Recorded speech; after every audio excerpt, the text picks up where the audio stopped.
Welcome to FCPS All-Stars. Our special guest for today is Phillips, cosmetology teacher with the Career and Technology Center of Frederick County Public Schools. Welcome. Thank you, so glad to be here. I'm so glad to have you. Now, how long have you been at the CTC? I've actually been at CTC, this is my third year. 3 years at 3 CTC. years, yes, three wonderful years. Well, guess what? I'm sure they want to have you for many, many more. Well, I'm certainly excited about the opportunity to be there, and hopefully we've built great relationships over the last 3 years. Yeah. So even though you've only been with CTC for 3 years as the cosmetology teacher, you've been in cosmetology for decades? Decades, yes. Tell us about that. Well, my mother actually is a cosmetologist in North Carolina. Okay. And she's been in business now over 40 years. And I actually started with her in her salon there in North Carolina. That's how I got my start. And how long did you say you worked there? Well, I started in 1982, and I was 12 years old. Wow. So she started me as a shampoo girl, and she said, I'll give you $3 for everyone you shampoo. And she was doing probably 20, 25 people a day on Saturdays. So for me, it just made sense. It made dollars and cents. It made dollars and cents. So did you always want to be a cosmetologist? Well, it's ironic because I was always in the salon. Sometimes I can say even made to go. And I often tell my mother now that I'm so blessed that she made me go, made me work, because it was a springboard for me being able to work with so many young people, right, to help them in industry. But ironically, I wanted to attend a 4-year college, and she supported that. But the strange thing is that when I got there, everyone wanted me to do their hair. And I ended up doing so much hair, and I actually went and enrolled at Carolina Beauty College in Durham while I was a student there at North Carolina Central University. So that's when my formal education began in cosmetology, but my practical and apprenticeship started long before then under my mother's tutelage. So while you were in college, you got certified in cosmetology. What was your major if it wasn't cosmetology? Actually, my major was mass communications. From a little girl, I saw a young woman by the name of Beverly Burke, and she was a news anchor. And I think I was 10 years old, and I told my mother, I said, I want to be a news anchor when I grow up. And so I learned through research that in order to do that, I needed to major or should major in mass communication. So I did that at North Carolina Central University, and that's how I ended up with a degree in mass communications. What is it that motivated you to want to become a cosmetologist? I think it was the gift of cosmetology.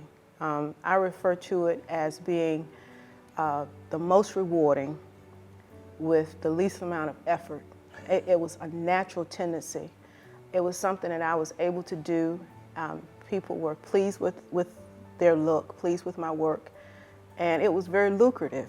It was very lucrative, and my mother was very proud, and so that was important. That was important. Did you ever get to have any experiences in the mass communications field? I did. I completed an internship at my RDC TV in Raleigh, North Carolina, because I'm a native of North Carolina.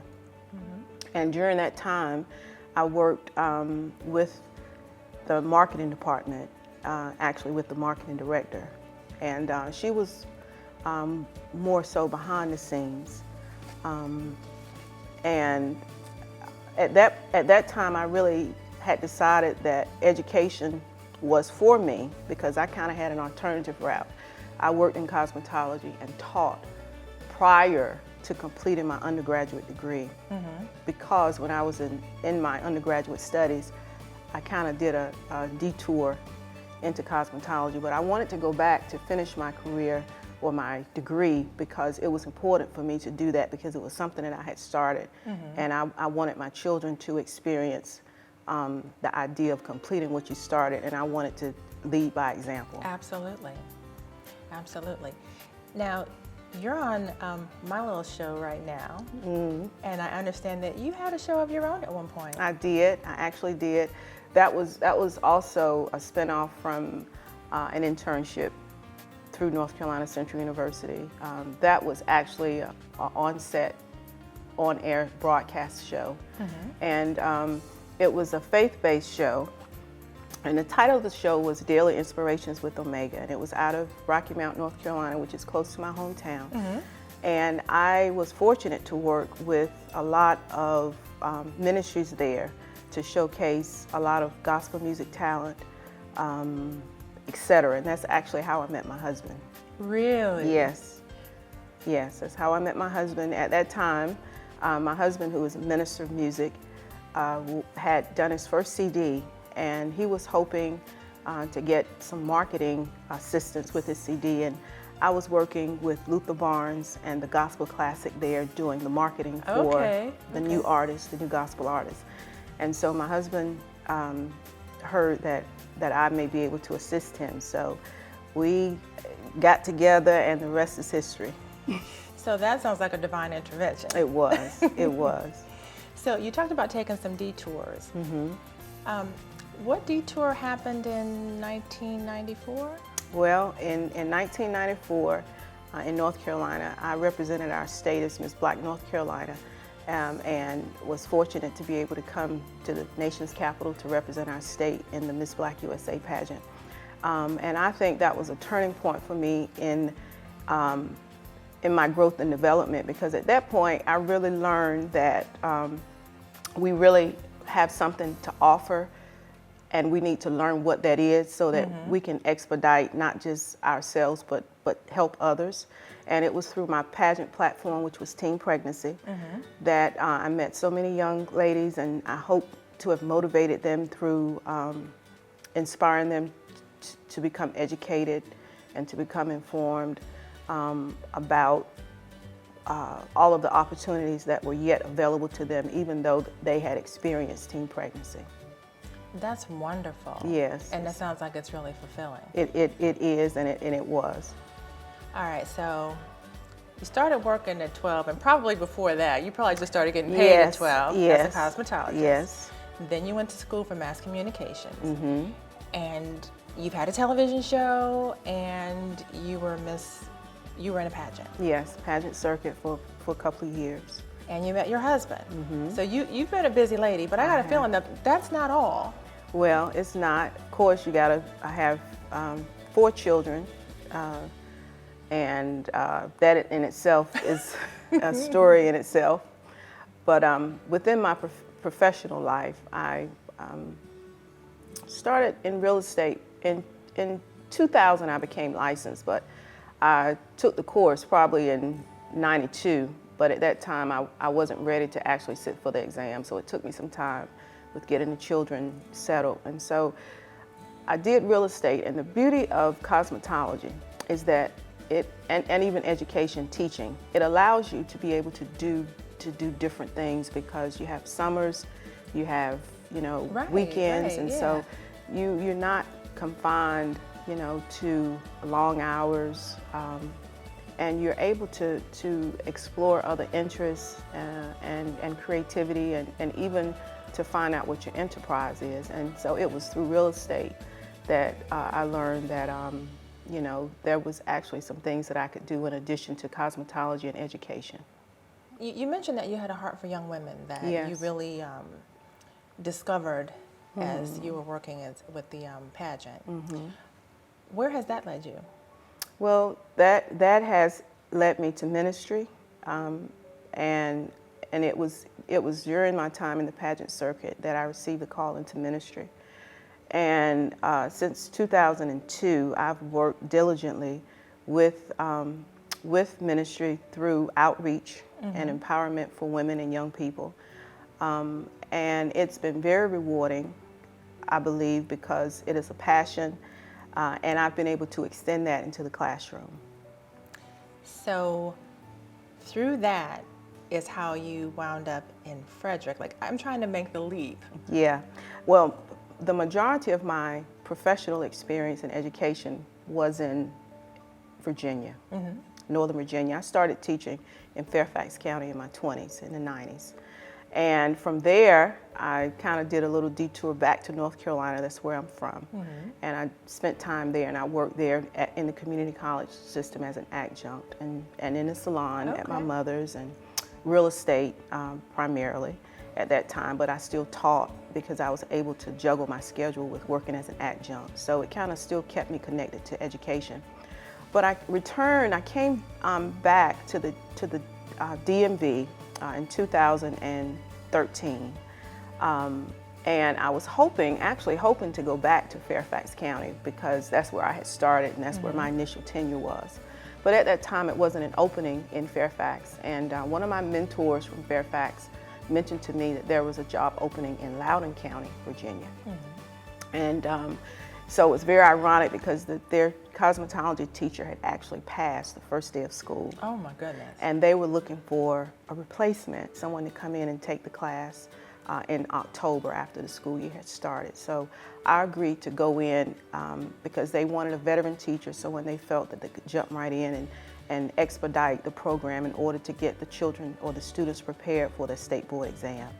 So I went in and did that, and I was looking for advancement opportunities because coming back to the area as a veteran teacher, and at that time I had earned my master's in education, I was hoping to be able to go into a school system where I could grow and that it was very acceptant of growth.